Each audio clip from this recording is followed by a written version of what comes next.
again today's lesson.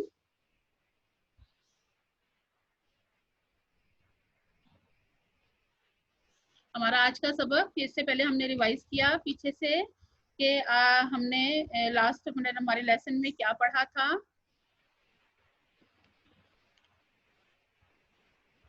हमारा topic क्या है? नमाज की एहतियातें। तो हमारे लास्ट हमने जो हमारा लेसन था उसमें हमने पढ़ा कि हमारी नमाज की एहतियातों से क्या मुराद है। नमाज पढ़ते वक्त हमें किन बातों का ख्याल रखना होता है ताकि हमारी नमाज बिल्कुल सही अदा हो और अल्लाह के यहाँ कबूल हो। तो उनमें हमने हमारे पिछले लेसन में देखा कि औकात नमाज के बारे में कि औकात नमाज से मुराद क्या है। ठीक है, औकात नमाज से मुराद क्या, मैंने आपको बताया था कि वो वक्त जिनकी यानी कि नमाज को उसके मुकर्ररा वक्त पर अदा करना, अल्लाह क्योंकि अल्लाह का भी यही हुक्म है। अब हम देख रहे हैं कि मकरूह औकात से क्या मुराद है, यानी वो औकात जिसमें नमाज पढ़ना मकरूह यानी अल्लाह के यहाँ नापसंदीदा है। देखें उनमें कौन कौन से औकात हैं। एक तो सुबह सूरज निकलते वक्त यानी उससे पहले पहले नमाज पढ़नी चाहिए, फिर सूरज गरूब होते वक्त, और फजर और असर की फर्ज नमाजों के बाद कोई भी नफली नमाज या सजदा मना है। यानी बाकी नमाजें कौन सी हैं फजर और असर के अलावा? बताइए। जोहर, मगरिब और इशा, इनके बाद तो आप कोई भी नफली नमाज पढ़ सकते हैं, लेकिन फजर और असर के बाद आप नहीं पढ़ सकते, ये भी अल्लाह को ताला को नापसंद है। इससे पहले आप पढ़ सकते हैं, इसके बाद नहीं। फिर इमाम के खुतबा जुमा के लिए खड़े होने से लेकर फर्ज जुमा तक, यानी इमाम जब जुमे के दिन खुतबा देता है उस वक्त से लेकर जब जुमे की नमाज अदा होनी होती है उसके बीच के दरमियान में कोई भी नमाज पढ़ना वहां पर वो भी अल्लाह ताला को नापसंद है, पर खुतबे को गौर से सुनना चाहिए उस वक्त। देन मुफ्सदात नमाज। मुफ्सदात नमाज से क्या मुराद है? वो बातें जिनसे नमाज टूट जाती है, वो दर्ज झेल हैं। आपकी किताब में और भी हैं इसमें पॉइंट्स, ठीक है, मैंने इसमें से चंद एक लिखे हैं एग्जांपल के तौर पे। जैसे कि नमाज में हंसना। जब आप नमाज के लिए बेटा खड़े हो जाते हैं, आप जब नियत के बाद कानों की तरफ हाथ ले जाकर अल्लाह अकबर कहते हैं, उसको तकबीर तहरीमा कहते हैं। उसको इसीलिए तकबीर तहरीमा कहते हैं क्योंकि उस अल्लाह अकबर के बाद नमाज में कोई भी ऐसा काम करना कि जो नमाज जिसे पता ये ऐसे लगे कि जैसे आप नमाज नहीं पढ़ रहे, तो वो हराम हो जाता है। इसलिए उस तकबीर को, उस अल्लाह अकबर को जो आप हाथ कानों की तरफ ले जाकर नियत के बाद करते हैं, तकबीर तहरीमा कहते हैं। उसके उस वक्त के बाद उसके बाद से आपने कोई भी ऐसा काम नहीं करना कि जो आपको ऐसा लगे कि जैसे आप नमाज नहीं पढ़ रहे। दुनिया का कोई भी काम आपने नहीं करना, पूरी तवज्जो आपने अल्लाह ताला की तरफ अपना ध्यान रखना है, अपनी नमाज की तरफ ध्यान रखना है। कहा जाता है आप सल्लल्लाहु अलैहि वसल्लम ने फरमाया था कि नमाज ऐसे पढ़ो जैसे तुम अल्लाह को देख रहे हो। अगर तुम अल्लाह को नहीं देख रहे तो अल्लाह तो देख रहा है कि आप कैसी नमाज पढ़ रहे हैं। तो नमाज पूरी तवज्जो से ज़ौक़ शौक से पढ़नी चाहिए, वही नमाज अल्लाह के यहाँ कबूल होती है।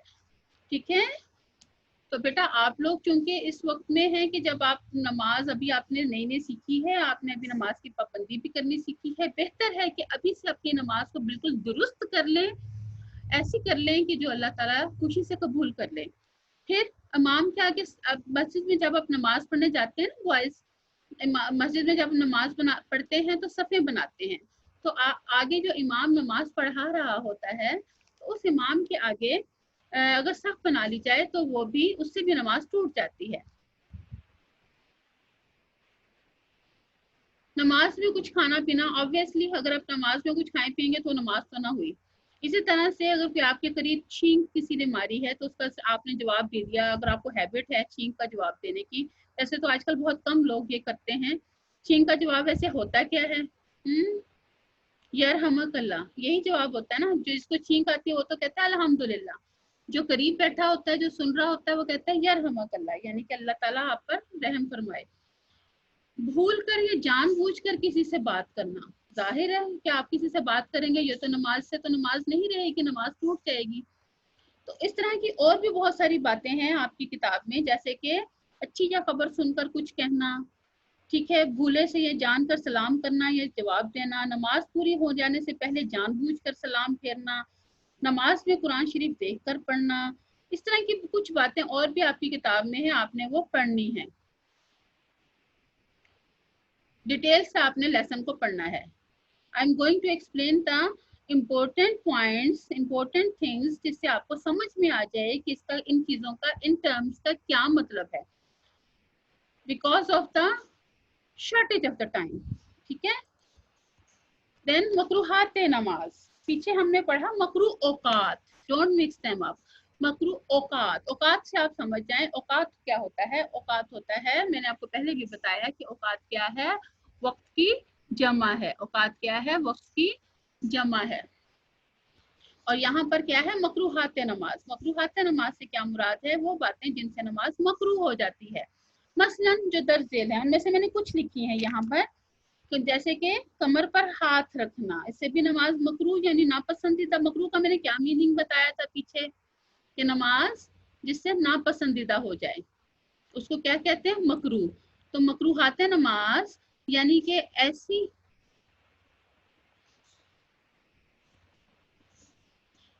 नमाज जिससे नमाज अल्लाह के यहाँ, ऐसी बातें, ऐसे है काम करना नमाज के दौरान जिससे नमाज अल्लाह के यहाँ मकरू हो जाए, नापसंदीदा हो जाए, उससे, उसको कहते हैं मकरूहात नमाज। बेटा can you hear me clearly?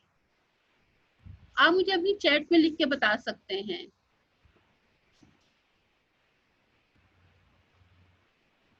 Can you hear me clearly? Okay. उंगलियां चिटकाना, इधर उधर देखना, अंगड़ाई लेना। आप में से बहुत से बच्चे कार्टून वाली की तस्वीर वाली शर्ट्स पहन लेते हैं, इस तरह नहीं करना, इससे नमाज नापसंदीदा हो जाती है। फिर सजदा सहव। सहव का मतलब है गलती। अगर नमाज में कोई फर्ज छूट जाए तो नमाज दोबारा पढ़नी पड़ती है। बेटा इसके ऊपर मैं एक पूरा लेसन तो मुझे इस पर चाहिए कि नमाज में के फराइज क्या हैं और नमाज की सुन्नतें क्या हैं, नमाज की वाजिबात क्या हैं। और तो ये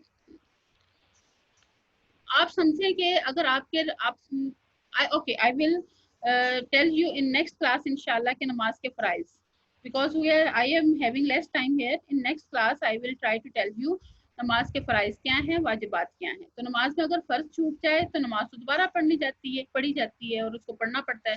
अगर वाजिब रह जाए तो नमाज सजदा सहव करना होता है। सजदा सहव का क्या तरीका है कि सबसे आखिरी रकत में तशहुद और दुरूद शरीफ पढ़ने के बाद दाएं तरफ सलाम फेरने के बाद दोबारा 2 सजदे करें, फिर तशहुद, दुरूद शरीफ और दुआ पढ़कर सलाम फेर लें। दिस इज सजदा सहव। अब आपने क्या करना है कि सबक को अच्छी तरह पढ़ना है, सबक में मौजूद आयत हदीस याद करनी है, नमाज से मुतालिक तमाम एहतियातें अच्छी तरह याद करें और रोजमर्रा की नमाजों में उनका खास ख्याल रखें। एक और काम आपने क्या करना है कि नमाज के मुतालिक 2 कुरानी आयात खूबसूरत अंदाज से एक चार्ट पेपर पर लिखकर अपने कमरे में लगाएं, अच्छा लगेगा। ठीक है। फिर 5 वक्त की नमाज पाबंदी, this is the important thing. 5 वक्त की नमाज पाबंदी से अदा करें और जो इल्म सीखें उस पर जरूर अमल करें, क्योंकि अगर आप अमल नहीं करेंगे तो ऐसे इल्म का कोई फायदा नहीं। I think the time has been finished. Otherwise, I wanted to discuss with you. Okay, uh, before ending my lecture, I will unmute you if you want to ask anything.